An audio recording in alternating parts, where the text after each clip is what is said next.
तरह से वो रुपयों के लालच में जो कार्रवाइयां हो रही है या प्रशासन दबाव में आ रहा है, तो उन्होंने कहा कि भविष्य में ऐसी कोई बात आपके सामने नहीं आएगी। और रही बात, तो अपनी कमजोरी ये रहती है कि ऐसे मामले में जो ये तथाकथित नेता लोग हमारा शोषण कर रहे हैं, उनके विरुद्ध आपने लिखित में किसी तरह के कोई परिवाद नहीं दिए है, तो हम जांच किसकी करें। अब आपसे निवेदन है, आपने आज ताकत दिखाई है, ये पूरा मीडिया भी सुन रहा है, आज पूरी जनता भी देख रही है कि निश्चित रूप से इस प्रशासन को ये सोचने पर मजबूर होना पड़ा, अगर गलत किसी समाज के साथ किया गया तो निश्चित रूप से उनको परिणाम भुगतने के लिए वो तैयार रहना पड़ेगा। ऐसे में उन्होंने कहा कि किसी भी तरह का कोई किसी गलत आदमी, किसी को गलत आरोपों में, झूठे आरोपों में नहीं फंसाया जाएगा।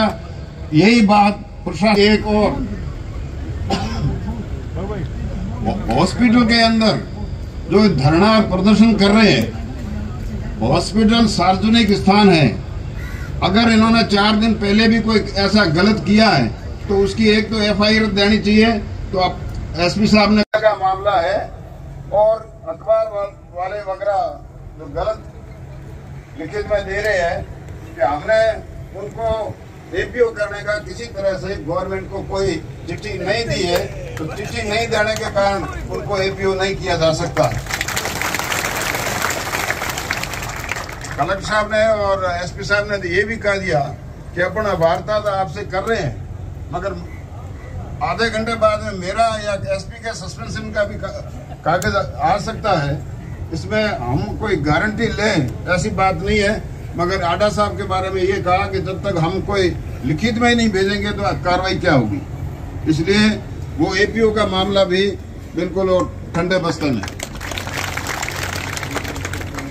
अब एक चीज बहुत अच्छी आई है और SP साहब ने भी कहा और कलेक्टर साहब ने भी कहा,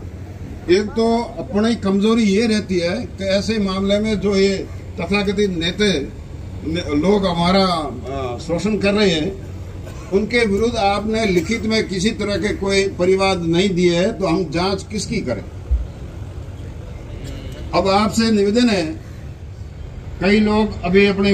पीड़ा बता रहे थे, तो कोई न कोई सबूत लेकर हमको अपनी बात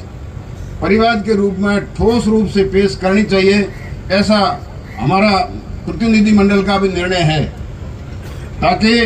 अगर आपको किसी तरह से नाजायज कोई परेशान करे तो उनके विरुद्ध भी कार्रवाई की जा सकती है। और सबसे बड़ी बात निकल के ये आई कि जिस लोगों ने झूठे प्रकरण दर्ज कराए और जिस प्रकार झूठे मुकदमाओं के बाद में FIR लग गई है, तो उन FIR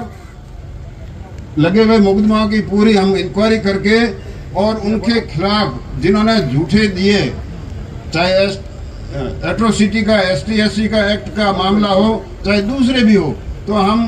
उस झूठे मामला में 182 की कार्रवाई करके उनको दंडित कराएंगे। अब प्रतिनिधि मंडल में जिन लोगों ने भी भाग लिया, उन सब ने भी